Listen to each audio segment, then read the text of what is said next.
Okay, so we're gonna wash the car now.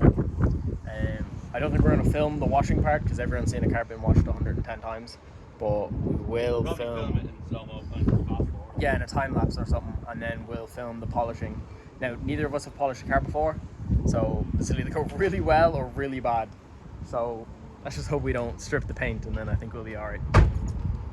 So this is it just after a rinse. As you can see, there's absolutely loads of grease and grime and moss all over this car, and then we've got all the scratches everywhere. These things are nasty, so yeah, have to try and do something about it. You think I would look pretty on your arm once you cover up my bruises and battle scars, but it always ends the same. That is not how you wash a car, we know that. This is purely only just to get the grime off it that's been sitting on it. This car is probably going to get resprayed at one point, because we're going to do two tones. We're going to do the GT Advanced colors, the silver and the black top. So this was purely only just to see how the paint comes up after a little bit of polish, just to see if it'd be worth polishing it before getting it resprayed, especially the top half. But again, we're not detailers, we've never done this before, so just bear with us, and if you have any criticism, don't worry about it because we know. So again, we're not detailers, this is probably wrong, but no harm in trying anyway. Well, we're testing it on the bonnet here anyway, because it definitely needs a respray. Yeah, it's all chipped and the stone chip taking out the whole thing, and the scoop is the wrong colour, so this is only going to be a test and see if it even works.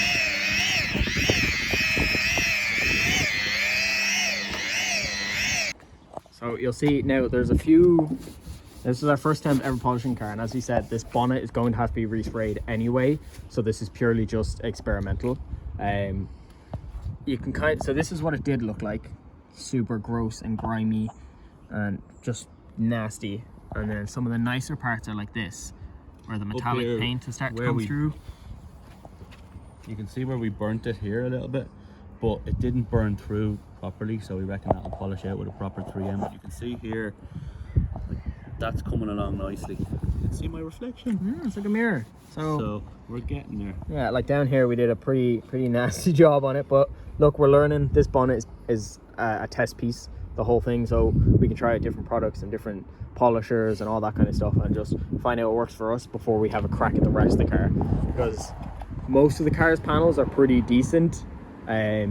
Obviously the wing mirrors and the boot spoiler are going to have to be resprayed on the front bumper, but most of it's going to be fine anyway, because we've new side moldings, we've new rear bumper to go with this, so it's just going to be a case of messing around with this, learning what we can from it, and then moving on and hopefully doing the top half here once we have a pretty decent idea of how to actually do it.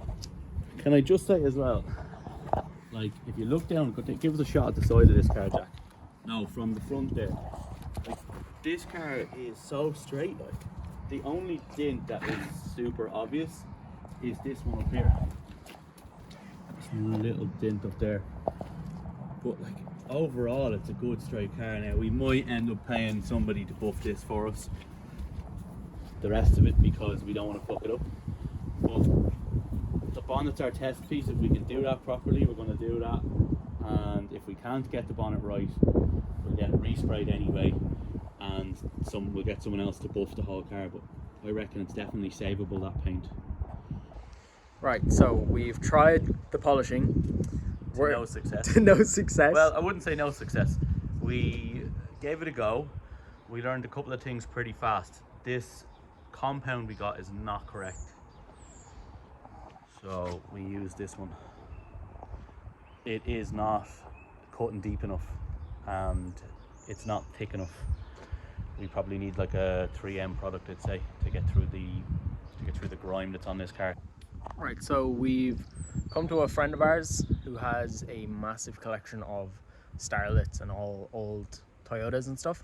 We're not going to film his yard just because he's asked us not to, but this car here, this was originally a 310 brake Glanza.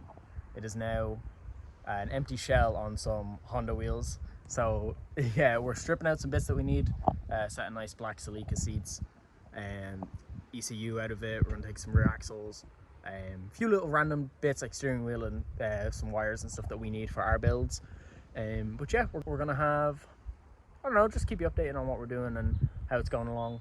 Wouldn't be here too long because it's getting dark fairly quickly and we want to beat the dark in a sense, make it home while it's still bright. But yeah, we'll keep you updated on how it's going. So that's sold for a lad, so we have to take that. A lad's gonna come collect that, so we should get that off for him. Yeah. Alright, so you can barely see us. There we are. But we've stripped out everything we need from this. Again, it's pitch black, so give me 1 second. So we've taken the rear axle out, taken the rear seats out, steering wheel, boss kit, radio, cup holders, ashtray, front seats, a few little hoses and pipes and stuff that we've taken out the front. Pretty sure that's the bulk of everything we've taken. The bonnet, obviously, as you can see. But for the GT, we want the rear axle. Yes. Probably come get the front brakes as well at some point. When money affords it. Yeah. So this pretty much stripped out of everything we need anyway. I might myself come back and try to see if I can buy the coilovers that are in this, but I'll have to wait and see about that because they're Meister ores and a bit out of my budget at the moment. But yeah, that's that.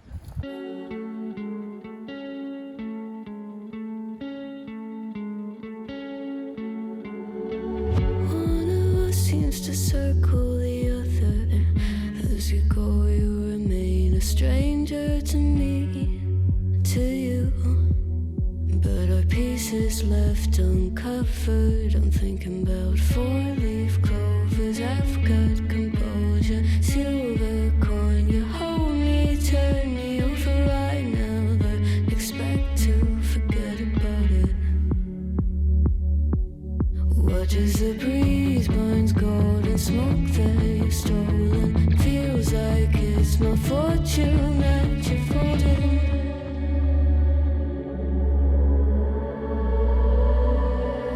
I'm swimming with the sharks.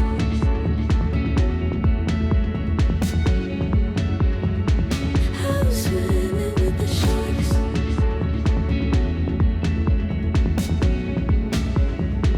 I can't tell you apart from them. You can't tell either. Will we love or fall in deeper? Tell me, darling, what is it you want? How the mind doesn't work like it used to. As I know I remain a danger to me, to you. Going altered by the moment, dear, and there's a day's shine idle, sweet on survival. I'm on fire, waiting your arrival. I never expect to be saved without it. All you could ask for never made its way into your eyes. Cold in the water, cold unless you're keeping a disguise. I'm swimming with the sharks.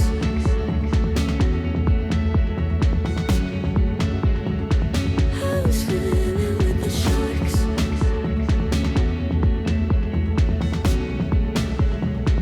It's out of my control. You set the play in motion. Couldn't be a bigger ocean. Tell me, darling, is this what you want? Oh, and all you could ask for never made its way into your eyes. Cold in the water, cold unless you're keeping a disguise. All you could ask for never made its way into your eyes.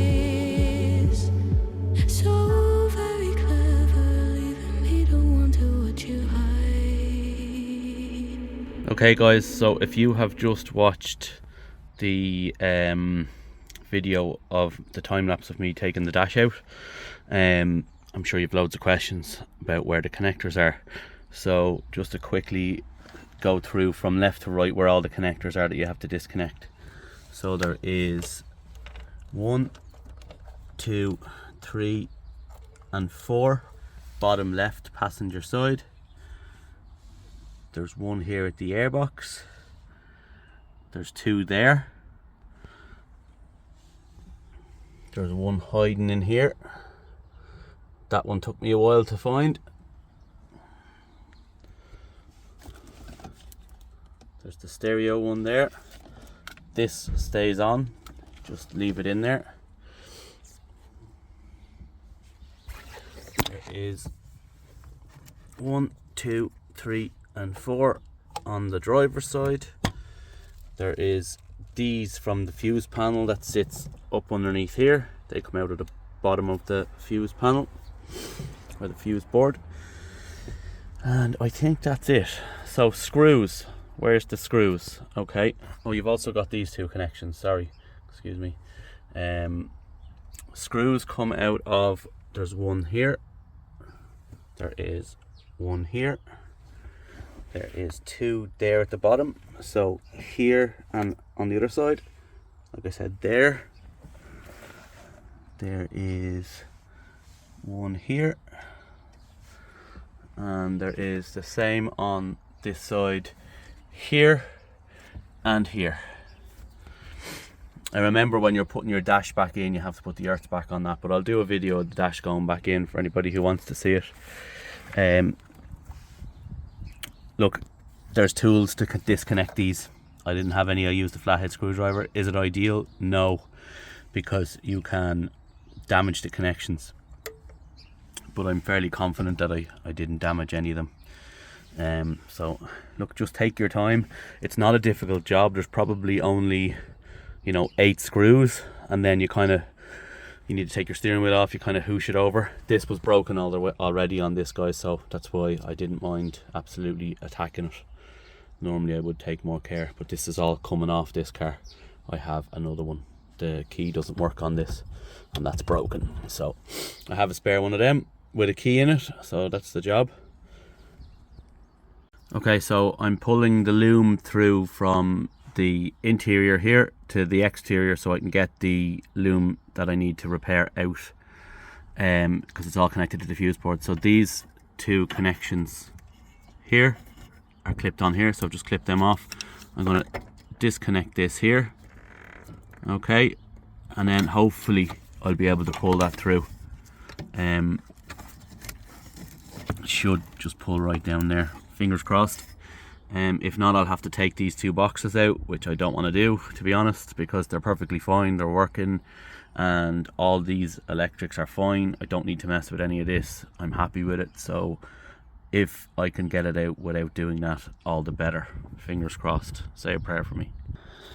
So back around here, and this is what I was trying to achieve. Fingers crossed I can get them through. I might have to put my hand in on the other side and work them down, but looks like they're coming a little bit. I'm after getting that much out, so that's good news. Okay, so didn't want to have to do it, but I did have to do it, although it gives me a chance to clean it.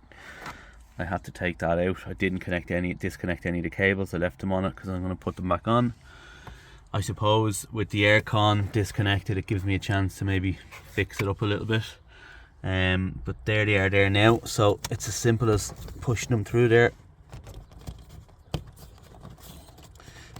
one at a time. Probably easier from the other side, but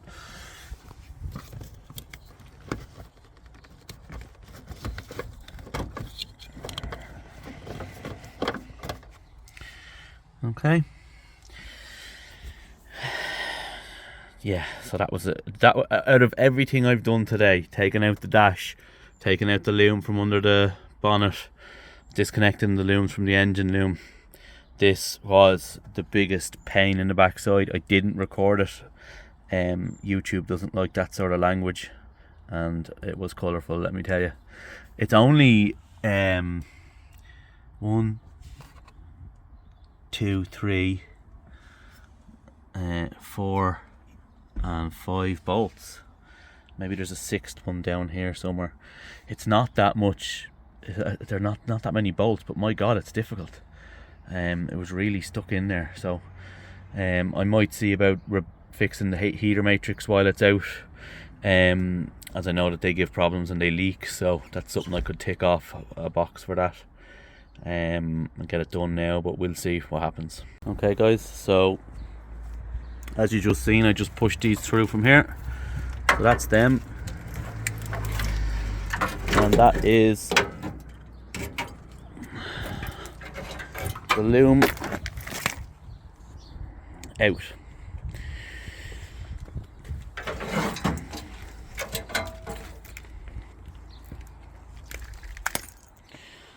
Oops, just broke a bulb.